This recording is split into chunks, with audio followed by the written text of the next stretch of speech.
Welcome to Are You Afraid of the Dork? Season 1, Episode 2.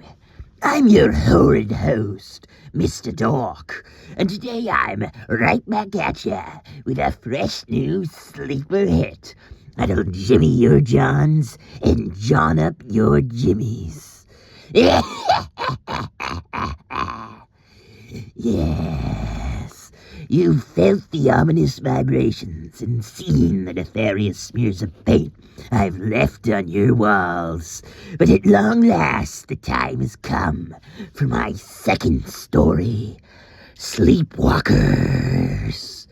Now, before we begin in proper, a customary content warning.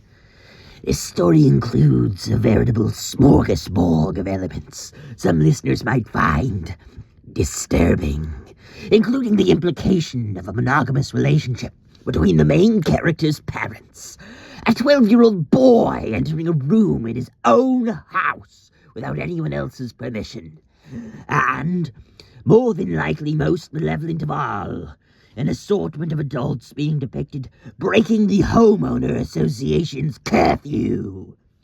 If any of these aforementioned elements frighten you, I advise you to either go cry in a corner or suck an egg in such a way where you're not liable to choke, depending on your availability later today. And now, without further ado, a glimpse into a nightmarish vision of suburbia come to pass. Our featured tale, Sleepwalkers. Sleepwalking, also commonly known as somnambulism, is the act of getting up and walking around in one's sleep. What makes this condition so fascinating is that most of the time, the sleepwalker or walkers in question wake up with no memory of having sleptwalked at all, almost as though it never happened in the first place. A dream is and I'm quoting here, succession of images, ideas, emotions, and sensations that usually occur involuntarily in the mind during certain stages of sleep. This is a rather broad definition, so it naturally follows that what a dream entails can take many forms. There are many theories about dreams and what functions they serve. Can one relive a past life through a dream? Are dreams ever prophetic? Does one peer into an alternate dimension when they dream? Do dreams have healing or perhaps even cursing properties? Is it true that one's dreams speak to their truest desires, like in the Persona games?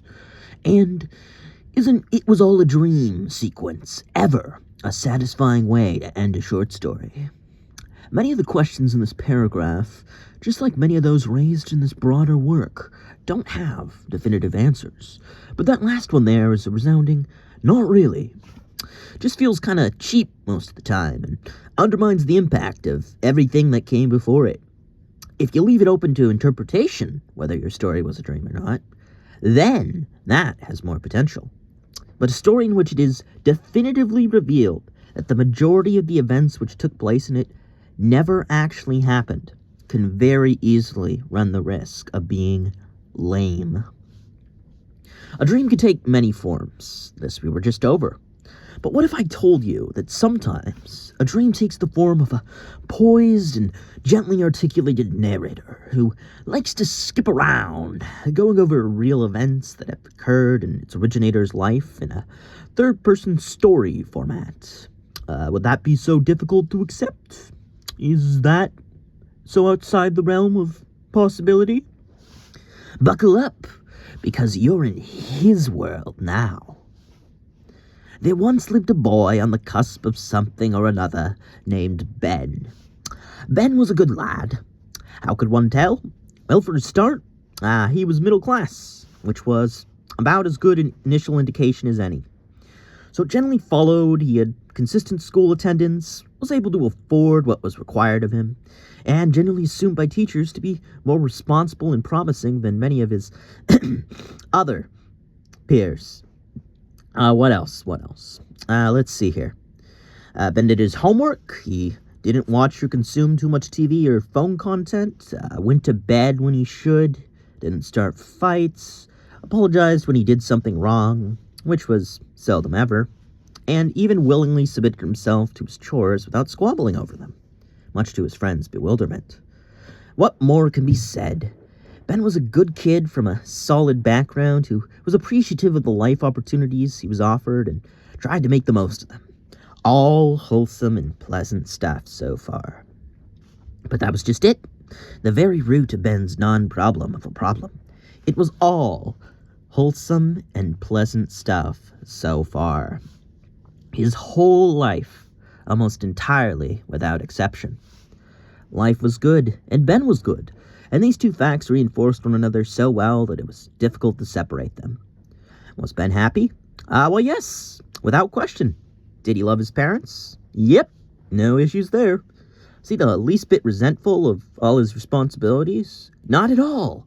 He felt they were more than reasonable, and was altogether happy to do what the, thus far, respectable authority figures in his life asked of him. So where was the conflict? Where was the potential drama in a story centering around the life of a good kid like him? Ben didn't know, but part of him wanted to, for Ben was on the cusp of something or another. His 13th birthday, to be exact. This was fine and well enough. Really cool, actually. Soon his childhood would be behind him, and his adolescence would follow. But for all his blessings, and Ben did take pains to acknowledge his many blessings, he still felt that his life so far had missed out on the opportunity for adventure. The sort of adventure that typically only visits children who, God forbid, disobeyed their parents or went against general societal expectations of their respective times. And so, while Ben certainly didn't want to disobey his parents, he nonetheless longed for at least one quality childhood adventure, like the ones he'd read about in books of boxcar children and school library detectives, prior to leaving his childhood behind. Really, just one would do rather nicely. On an until now unrelated note, Ben also occasionally had light bouts of sleepwalking. Now, while this was a mildly exciting genetic development in its own right, and there was a certain thrill in going to bed in one place and waking up unexpectedly in another, the fact of the matter was that even this mild amusement scarcely occurred, as 9 times out of 10, a sleepwalking incident would end with Ben's body crawling back into the very bed it had emerged from. Couldn't even remember when most of them happened, instead needing to rely upon the accounts of others to confirm them, until one fateful night when everything changed.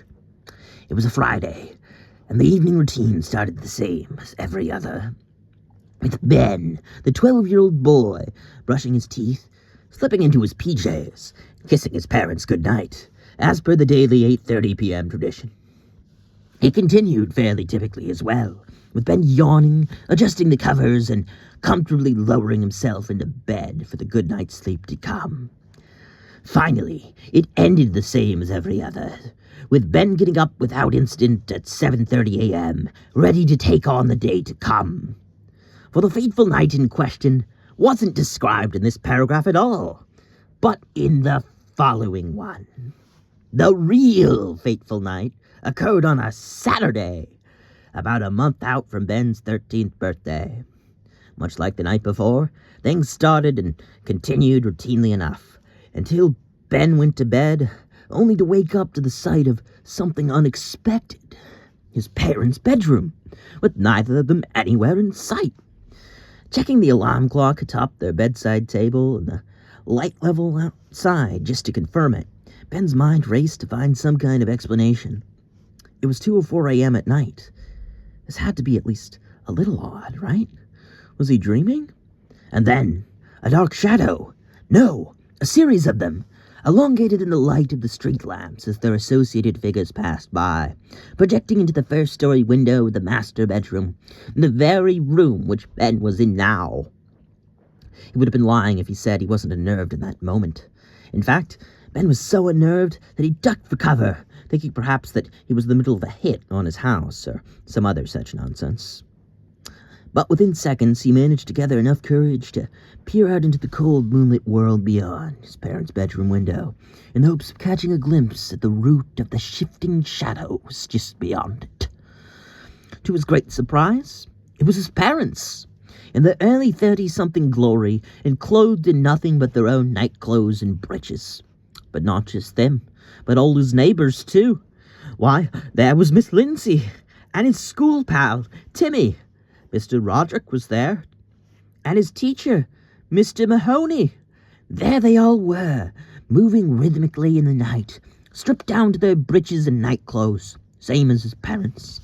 At this, Ben grew simultaneously very curious and afraid. It was happening to him, a real childhood adventure along the lines of what he had read in those Magic Treehouse and Hardy Boys misadventures. Was it everything Ben hoped for? And how? Was he content to get back to sleep now? Most probably. Or at the very least, retreat to the safety of under his covers, where whatever was happening to all those poor people outside hopefully wouldn't be able to bother him. But there was a problem. One slight snag in Ben's planned retreat to safety until the situation blew over. He couldn't move, or at least not consciously. Truly, it was only now when Ben realized, to his mounting horror, that everything that he had done since waking up hadn't been of his own volition at all, but his body's. Like a person who accidentally timed their button presses and joystick movements in sync to an in-game cutscene. For as much as Ben had believed himself to be in control, he actually wasn't. And even scarier, he could now feel himself lazily drifting through his house, towards his front door, heading to the direction of the world outside, where he would presumably be joining the others. For as much as Ben tried to protest, his body would not allow him. For as much as he tried to scream, his mouth would not let him. Adventure was out there, and Ben was drawing closer and closer to it, whether he willed it or not. Even as the dread began pooling like never before in his stomach, there was nothing in the least he could do to assert himself, to break free, to avert his looming fate.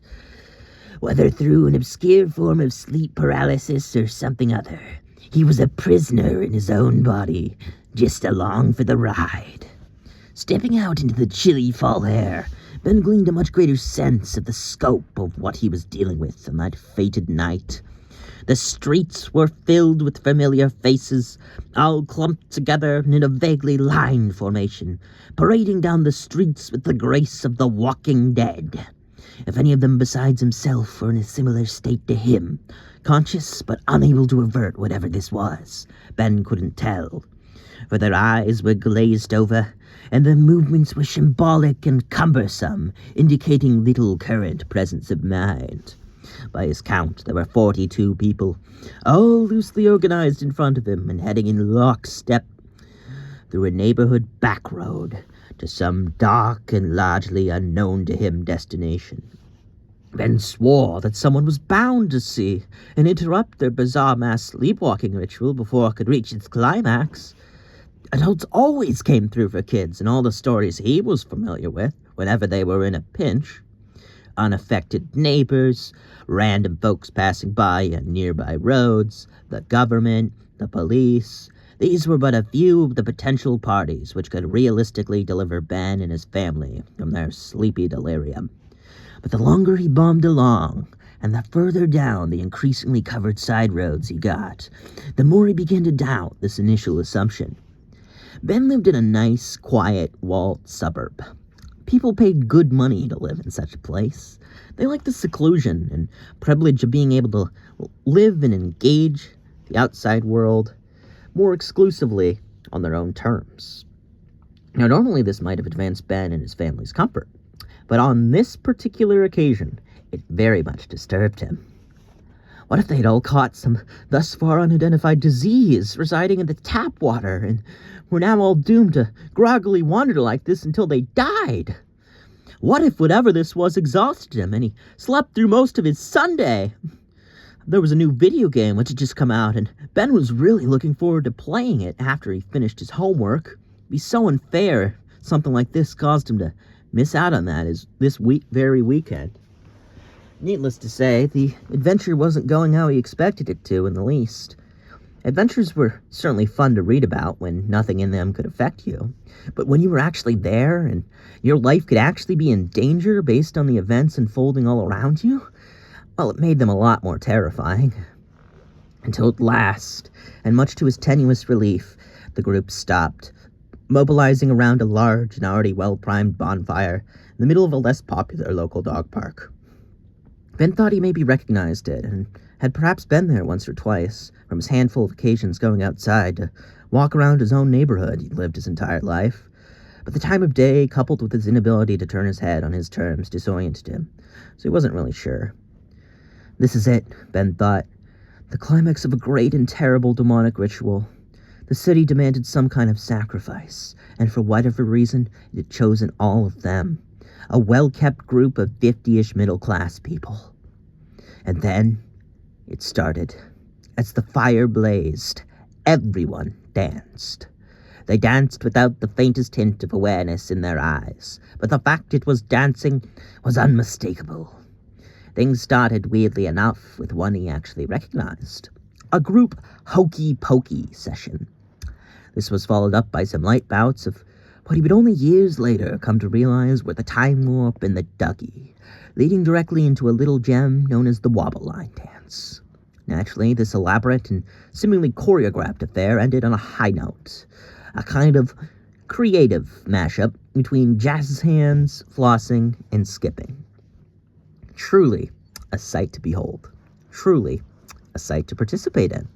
Ben wished someone had recorded it. And then, well, that was about it. Ben blacked out and woke up in his bed the same as always. His parents and neighbors were just as accounted for as they'd always been.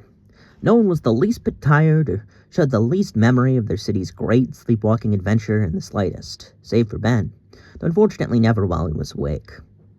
But that wasn't to say nothing changed as a result of it having happened, because for reasons he could never quite place, Ben's desire to experience some kind of big childhood adventure before his 13th birthday unexpectedly left him almost as soon as it had manifested for him.